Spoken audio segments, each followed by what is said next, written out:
สวัสดีครับทริปนี้พามาเที่ยวนอร์เวย์ในช่วงต้นฤดูใบไม้ผลินะครับเราเดินทางกันในช่วงปลายเดือนพฤษภาคมซึ่งเป็นช่วงที่น้ำแข็งแล้วก็หิมะเนี่ยเริ่มละลายแล้วก็จะเป็นช่วงที่ฟยอร์ดแล้วก็น้ำตกเนี่ยสวยงามที่สุดนะครับสำหรับสถานที่แรกที่เรามาถึงเนี่ยก็คือจะเป็นที่กีแรงเจอร์ฟยอร์ดหรือในภาษานอร์เวย์จะอ่านออกเสียงว่าไกแรงเงะนะครับสำหรับที่นี่มีสถานที่ท่องเที่ยวอะไรน่าสนใจบ้างเดี๋ยวตามไปดูกันเลยนะครับ นี่คือโรงแรมที่เราพักที่นี่เป็นเวลา2คืนนะครับชื่อว่า Hotel Atsikten by Classic Norway ครับเป็นโรงแรมที่เก่าแก่แล้วก็ได้รับการบูรณะมายาวนานนะครับที่พักเนี่ยค่อนข้างสะดวกเลยแล้วก็พอเดินออกมาด้านหน้าโรงแรมเนี่ยก็จะเห็นวิวตัว Geiranger หรือ Geiranger Fjord ที่หน้าโรงแรมเลยเมื่อคืนเนี่ยเรามาถึงดึกแล้วก็หมอกลงจัดนะครับก็เลยไม่ทันได้ชมวิวอะไรก็เดี๋ยวตอนนี้เอาภาพวิวบริเวณด้านหน้าของโรงแรมมาให้ชมนะครับ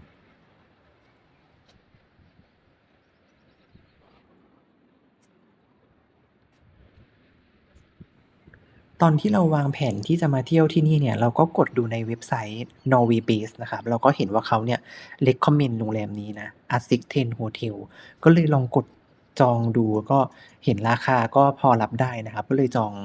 ไว้2คืนเดี๋ยวจะมาพาชมในตัวโรงแรมนะครับว่าเป็นยังไงก็เดี๋ยวไปดูรายอาหารเช้ากันก่อนก็คือเราจองมาแบบรวมอาหารเช้าด้วยนะครับ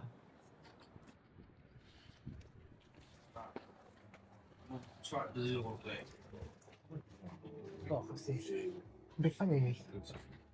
Is the breakfast there? Good morning Good morning. Is the breakfast over there? What again? The breakfast. Yeah. Over there. Yeah, just waiting. thank you เมื่อวานเราเดินทางมาถึงที่โรงแรมก็ประมาณ1ทุ่มนะครับมันดึกแล้วแล้วก็ไม่มีร้านอาหารมันน่าจะไม่มีร้านอาหารเปิดแล้วเราก็เลยลองทานดินเนอร์ที่ตัวโรงแรมด้วยก็จะเป็นเมนูสเต็กเนื้อลูกวัวแล้วก็เมนูปลาเทาส์เดี๋ยวขึ้นรูปให้ดูนะครับคือคิดว่ารสชาติเนี่ยอร่อยมากเลยอร่อยใช้ได้เลยนะครับส่วนอาหารเช้าก็เดี๋ยวมาตามดูกันเลยนะครับ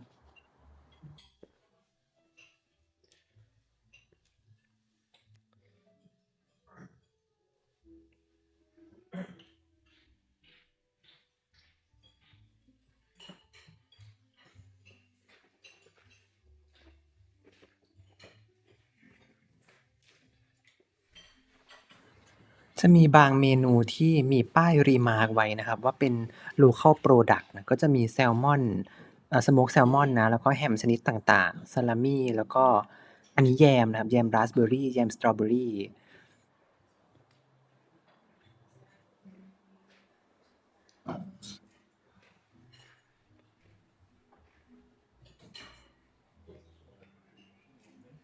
อีก2อย่างก็อันนี้จะเป็นไส้กรอกกับตัวเบคอนนะครับที่เขาติดป้ายไว้ว่าเป็น local product ก็เดี๋ยวเราจะลองห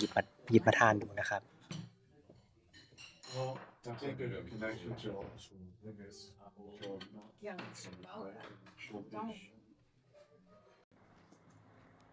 คิดว่าเมนูที่เขาติดป้ายไว้ว่า local product อะเราคิดว่าคุณภาพดีมากเลยนะอร่อยมาก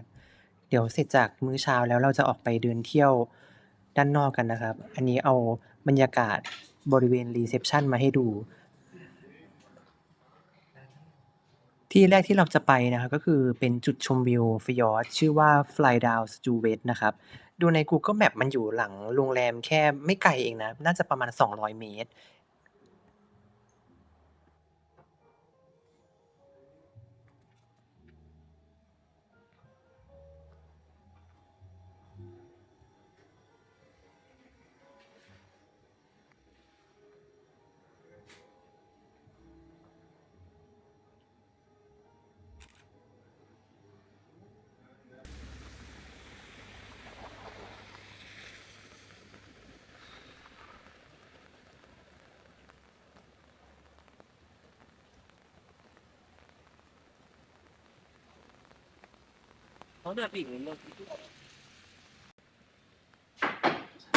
ตรงนี้เป็นบริเวณด้านหลังโรงแรมนะครับ เราเห็นป้ายว่ามันมีป้ายเนี่ย ป้ายบอกทางชี้มาที่ Flydown Stuvet นะว่า200เมตรเนี่ย เราก็เลยจะลองเดินไปดูนะครับ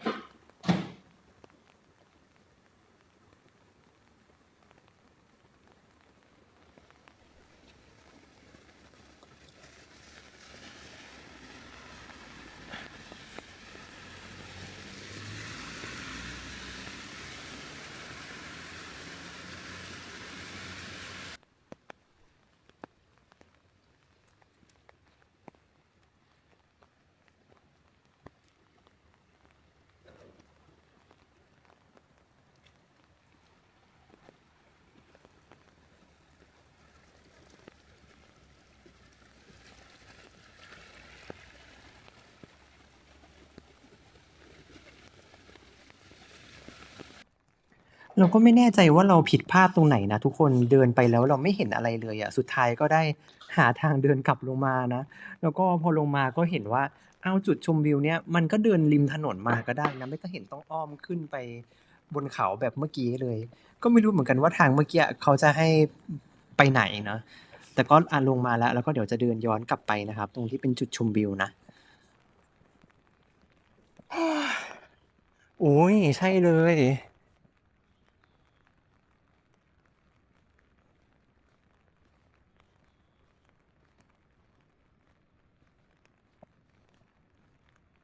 โอ้โห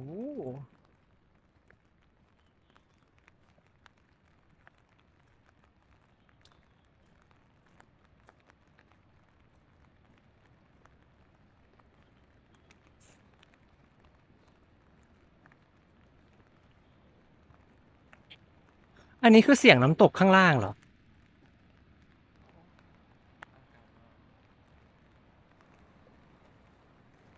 วิวกิแรงเจอร์หรือไกแรงเงฟยอร์ดนะครับจากมุมสูงมองเห็นหมู่บ้านแล้วก็ฟยอร์ดขนาบข้างด้วยภูเขาก็จะเป็นวิวที่หลายคนเห็นในโปสการ์ดนะ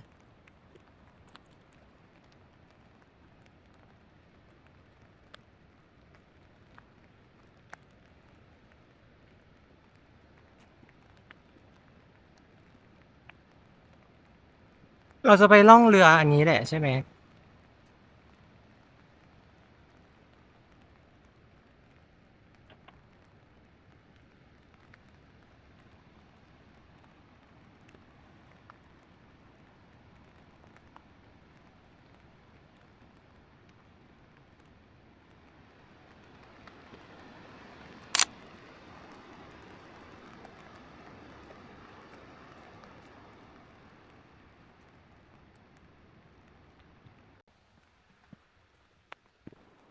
เดินเลยมาอีกนิดนึงนะมันจะมีหน้าผาที่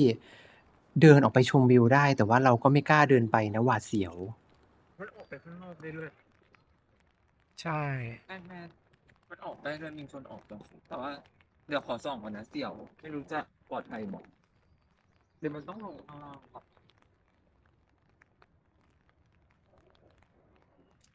ที่มีอะไรตรงนี้ขึ้นได้ไหมน่าจะขึ้นได้ ไม่ประเด็นคือมันลื่นอ๋อการลองเอ๊ะแต่รองเท้าเขาไม่ลื่นนะโอ้โอ้เริ่มออกได้ถึงนู่นเลยอะแต่ว่าตรงนี้น่าจะถึงแค่นี้แหละหรือแค่นี้ถ้าแดดออกก็แบบยอดแฟนๆอย่าไปไกลมากเด้อนั่นไงไปตรงริมหน้าผาใช่ไงใช่เอาถ่ายตรงนี้ถ่ายตรงนี้ นี่เขาต้องไปนั่งถ่ายกันตรงนั้นแหละริมโขดหินนั่นนะจะนั่งได้จริงเหรอจะเปียกตูดสรุปไม่กล้าไปนะครับใจไม่ถึงก็กลับมาชมวิวที่เดิมหลังจากจุดนี้นะจุดหมายต่อไปของเราจะขับไปชมวิวไกแรงเงฟยอร์ดเหมือนกันนะครับแต่ว่าจะเป็นจากมุมที่สูงกว่านี้นะไม่แน่ใจว่าอ่านออกเสียงถูกไหมอ่ะแล้วเขาเขียนว่า Ernest Vincent นะหรือ Eagle Road เป็นโค้งนกอินทรีก็คือลักษณะถนนน่ะมันจะเป็น hairpin loop ที่หักศอกหลายโค้งประมาณ10กว่าโค้งได้ลักษณะมันเหมือนปีกนกอินทรีเนาะเขาก็เลยเรียกว่า Eagle Road จากนี้ขับไปก็ไม่ไกลมาก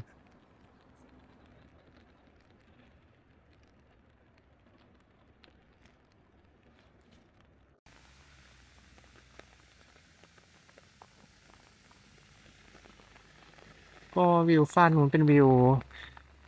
Granger Fjord ที่เราถ่ายมาเราเห็นมาแล้วนะแล้วก็เนี่ยตรงฟากเนี้ยก็จะเป็นฟยอร์ดอีกมุมหนึ่งเดี๋ยวลองเดินไปตรงจุดชมวิวกันจอดรถไว้ตรงนี้ก่อนโชคไม่ค่อยดีนะฝนตกแล้วหมอกก็ลงจัดเลยไม่รู้เดินออกไปแล้วจะเห็นวิวอะไรไหม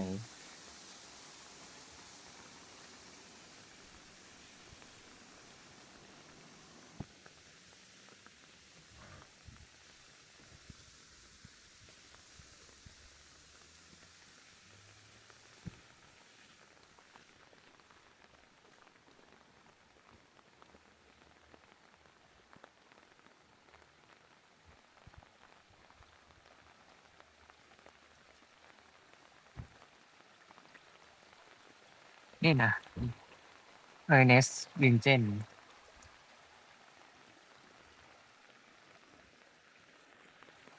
ก็ตรงนู้นมีน้ำตกด้วยมีคนไปถ่ายรูป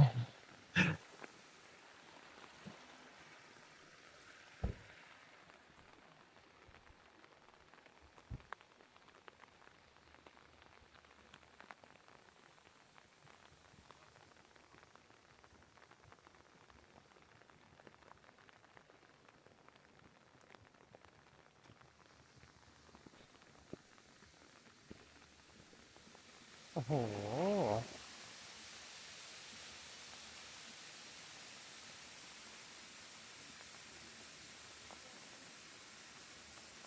ไหวมาก ตรงนี้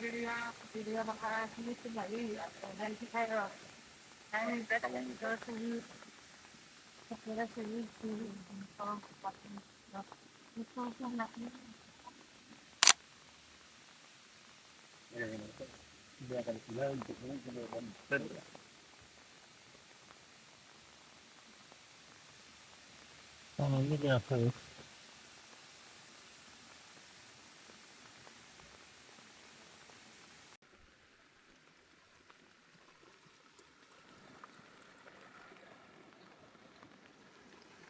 เห็นป้ายว่ามันมีจุดชมวิวที่เดินขึ้นไปได้อีกไม่ไกลนะ เดี๋ยวจะลองเดินไปดู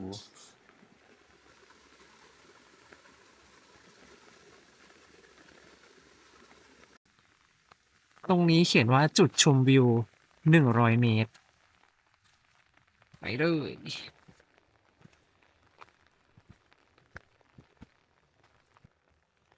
เฮ้ยรองเท้ายิงส้มเหรอโอ้ลื่นถึงแล้วนี่เขาว่าแค่นี้แหละ โอ้อุ้ยจะตกหน้าผาไหม เด้อลื่นดูลื่นจังเพราะว่าเป็นที่ไหนอุ้ยมันเป็นเป็นเดี๋ยวเดินไปนะเดี๋ยวมันลื่นถ้าจะลงมาลงตรงนี้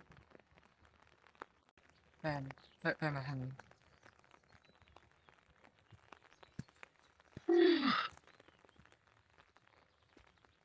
มันไม่เคยเจอกันเป็นปัญหาจริงปะค่อยๆเดิน จุดจุดจุดจุดจุดจุด เดี๋ยวดูกล้องนะดูตาน้อง ว้า I'm okay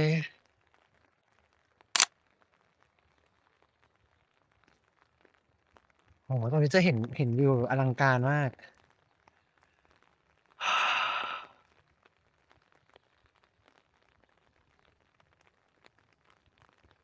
เสียดายเนาะมีหมอกอ่ะถ้าไม่มีหมอกคงจะสวยเลยอ่ะ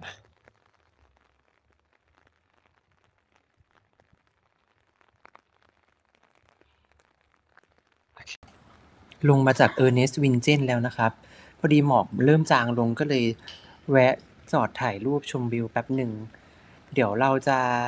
ไปกันต่อที่ทะเลสาบไอวาร์ดเน็ตเนาะก็ไม่ไกลนะ เลย Ernest Vincent ไปสักประมาณ 10-15 นาทีนี่แหละ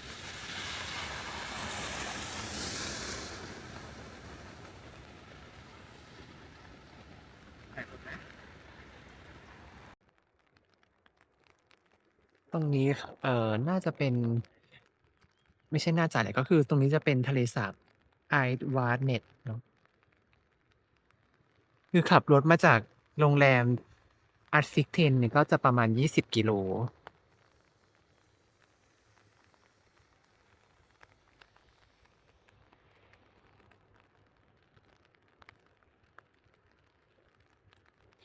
ฝนยังตกอยู่นะปล่อยๆแล้วก็มีหมอกด้วย แต่วิวก็ดูด้วยตาเนี่ยสวยกว่าในกล้องเยอะเลย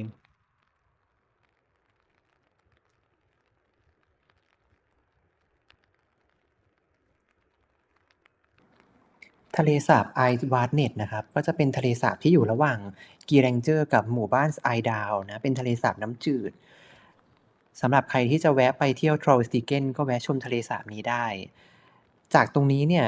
ถ้าขับเลยไปอีกสักประมาณ30 นาทีก็จะถึงท่าเรือเฟอร์รี่ที่ชื่อว่าริงเฟอร์รี่นะครับก็จะเป็นเฟอร์รี่ที่เชื่อมระหว่างทรอลสติเกนกับกีแรงเจอร์นะแต่ว่าวันนี้เรา คือเราน่าจะไป Trollstigen ไม่ไหวอะเพราะว่ามันไกลแล้วเราก็กังวลกับเส้นทางคดเคี้ยวของ Trollstigen ด้วยก็เลยจะไม่ได้ไปนะ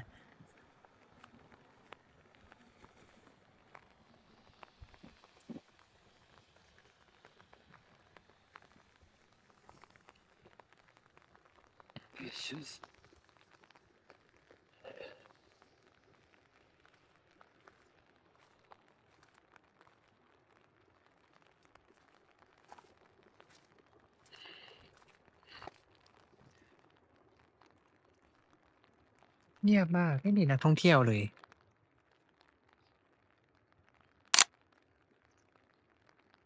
โอเค เดี๋ยวกลับไป insert รูปให้ดู เรากลับมาแวะชาร์จรถไว้ที่โรงแรมนะครับ เป็นที่ชาร์จของโรงแรมเลย แต่ว่าเป็นไม่ใช่ fast charge อะ ก็คือชาร์จได้แค่ประมาณสัก6-7กิโลวัตต์อามนี่แหละเพราะเดี๋ยวจะไปเที่ยวที่น้ำตกใกล้ๆนะ เห็นว่าเดินไปได้ ก็จะชาร์จรถทิ้งไว้ แล้วก็เดี๋ยวเดินไปเที่ยวน้ำตกกัน ชื่อน้ำตกว่า Storsäter Forsen นะ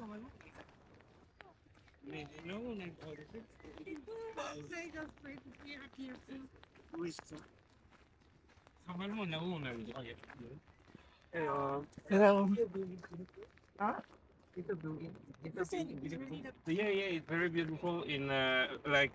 You can see the fjord and everything. Oh, Mais il faut juste attendre la nuit. Yeah, there's pretty cloudy now, so you'll have to wait a bit maybe. oh, But there's a bar if you want to drink. Thank you. Oh, wait. บ๊ายบาย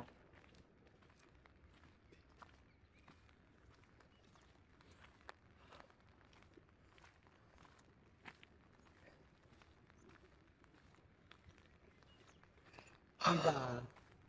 เหรอ เขาบอก เขาบอกมีบาร์ด้วยเหรอ เขาบอกว่าตอนนี้หมอกลงอ่ะ แต่ดูในกล้องมันดูใสขึ้นนะ น่าจะปรับโซลูชันได้ดีเฮ้ยเราเดินมาจากโรงแรมตรงนั้นเลยเหรอที่โรงแรมเรานะ ไม่รู้อ่ะ ใช่เหรอ ก็เป็นไปได้ ตรงมุมตรงนั้นน่ะใช่รู้สึกมันไกลจังเราเหมือนเราไม่เดินมาไกลขนาดนี้เลย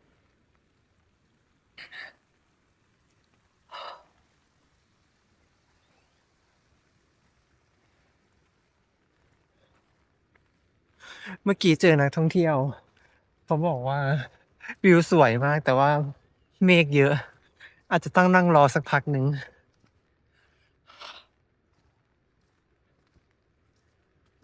อันนี้อัดมาเท่าไหร่เนี่ย5 นาทีแล้วเนี่ย กลายเป็น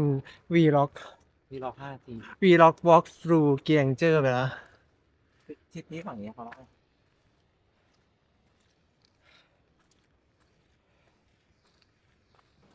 นักท่องเที่ยวอัธยาศัยดีมากนะ ทักทายเราทุกคันที่ขับผ่านเลย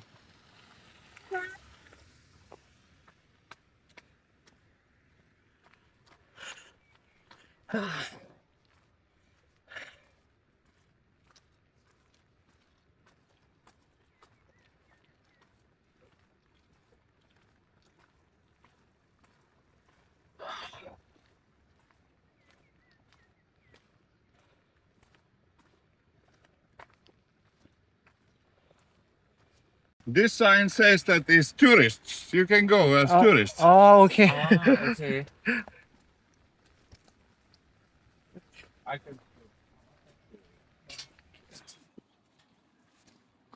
เราก็ไม่เซลฟ์เนาะ มันภาษาอะไรไม่รู้เลยอ่ะ เพราะเราก็แปลภาษาอังกฤษอะเราก็ตกใจแล้ว แปลเหมือนไล่เราหนีไง เออ แต่น้ำตกนี้น่า อุ๊ย จะ อึ สวยมาก อุ้ยอึ โอ้โห ใครเนี่ย We are locals. We know about it. ถ้าแปลจากอินเทอร์เน็ตมันก็อาจจะไม่ได้ตรงตัว โหแต่มองกลับไปคือวิวสวยมาก คือนี่ถ่ายไปก็พูดแต่ว่าวิวสวย สวยจริง ธรรมชาติมันแบบจึ้งมากจริง ๆอุ๊ยระวังเหยียบเต็มเลยอะ ๆแต่เยอะจริงๆแพะเยอะมาก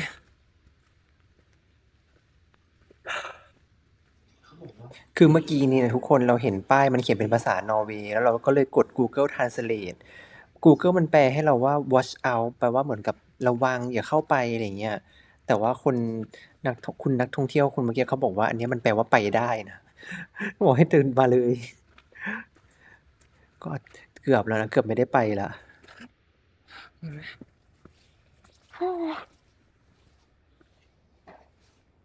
ทางนี่โหดพอสมควรอยู่นะ แล้วฝนตกด้วย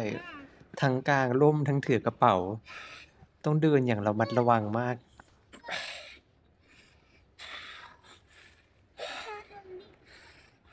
Help me.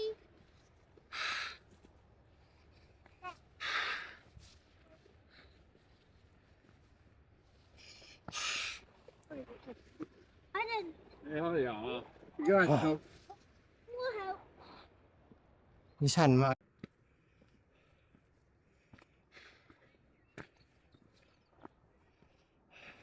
เมื่อกี้เดินมีนักท่องเที่ยว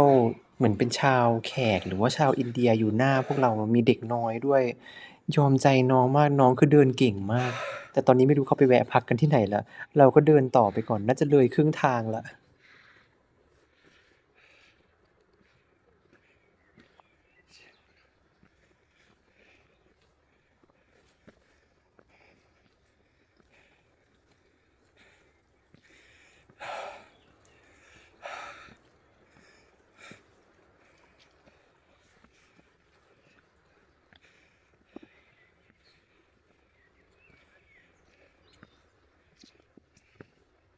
ใช่โรงแรมเราดิ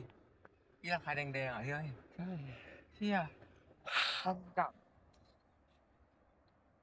ไกลมากอะ คือตอนนี้ต้องถอดเสื้อแล้ว เพราะว่าแบบร้อนมากเหงื่อออกอะ นี่ฝุ่นก็ยังปล่อยๆอยู่นะ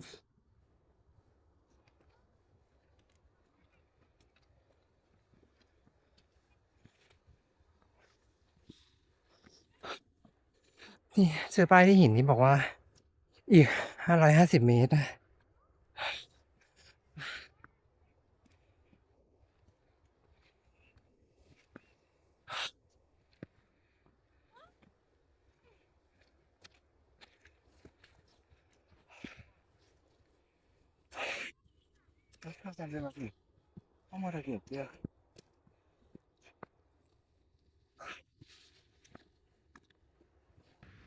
เมื่อกี้เดินผ่านนักท่องเที่ยวชาวยุโรปเขาให้กำลังใจบอกว่า he's very close you did it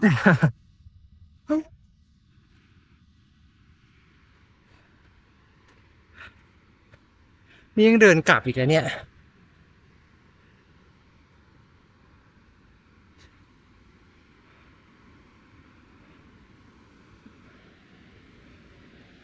นี่นะ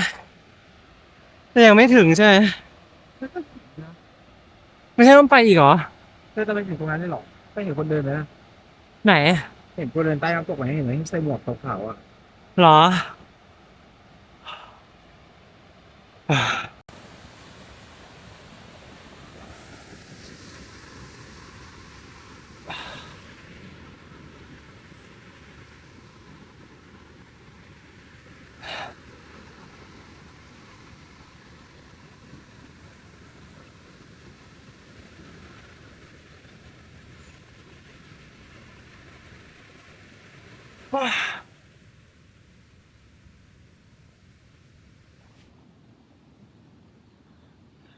คุณลุงฝรั่งคนแรกที่เราเจอตอนเดินเข้ามาก็คือ ดูน้ำตกเสร็จแล้วนะเขาเดินกลับไปแล้ว แล้วเขาก็บอกเราว่า มันอีซี่มากรีบเดินลงมาเลย น้ำตกจะปิดแล้ว เขาก็แซวนะให้เรารีบเดินลงไปตรงนี้สุดทางแล้ว ไปบ้านเลยนะ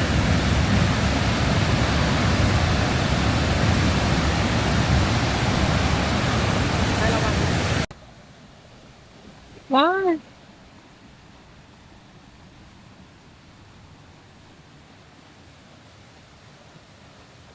โอเคยัง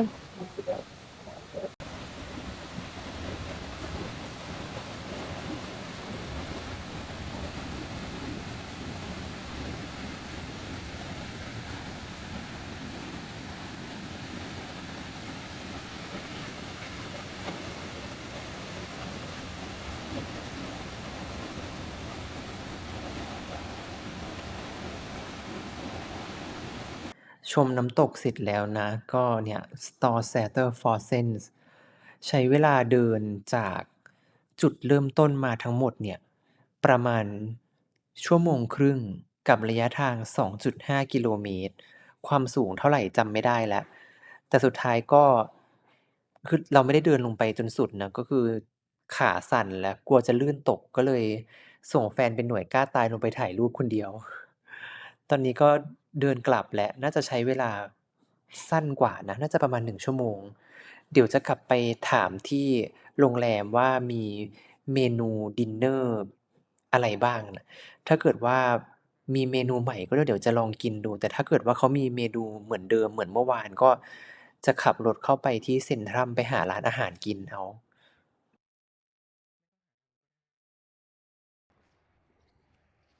เมื่อกี้นี้ไปคุยกับรีเซปชันที่โรงแรมนะ ขอดูเมนูดินเนอร์ ปรากฏว่าเขาบอกว่า เรามีเป็นแค่เมนูเดิมทุกวัน แต่ว่าเราลองกินแล้วไงเมื่อวานเนี้ย ก็เลยเปลี่ยนใจ ก็เข้ามาที่เซ็นทรัลเนาะ เข้ามาที่ใจกลางเมืองเหมือนเดิม ว่าจะไปกินร้านที่เล็งไว้ตอนกลางวันแต่ไม่ได้กินน่ะ ขอให้คนน้อยลง ก็ราคาก็จะถูกกว่าที่โรงแรมด้วย อาหารที่โรงแรมอร่อยมากอยู่นะ มื้อเย็น แต่ว่าก็ราคาแรงอะ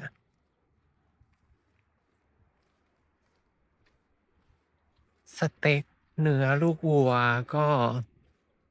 400 กว่าโคร่านอร์เวย์ถ้าจำไม่ผิด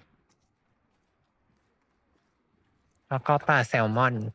ก็คือเมื่อวานสั่งไป 2 อย่างเนาะ เครื่องดื่มเราไม่ได้สั่งอะ กินเป็นน้ำเปล่า ก็หมดไปประมาณ 960 ถ้าจำไม่ผิด ก็ราคาค่อนข้างสูง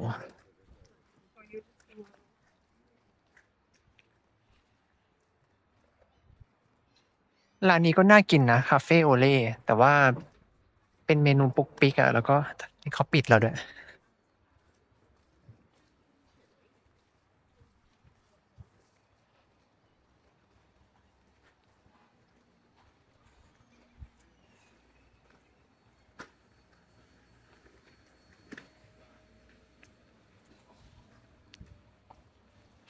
ที่ร้านนี้ก็น่าสนใจ Berserk แต่เดี๋ยวไปดูร้านนั้นก่อนดีกว่า ปิดแล้วเหรอ? ปิดแล้ว แต่ร้านนั้นจำได้ว่าปิด 3 ทุ่ม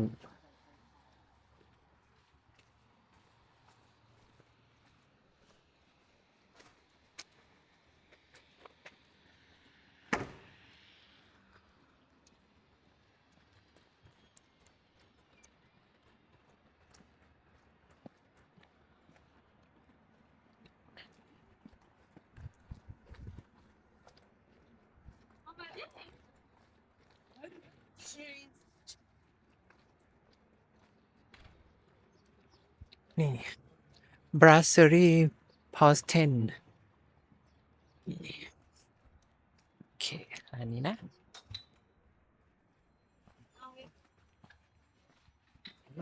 You have a booking? No. You have a booking? On a table or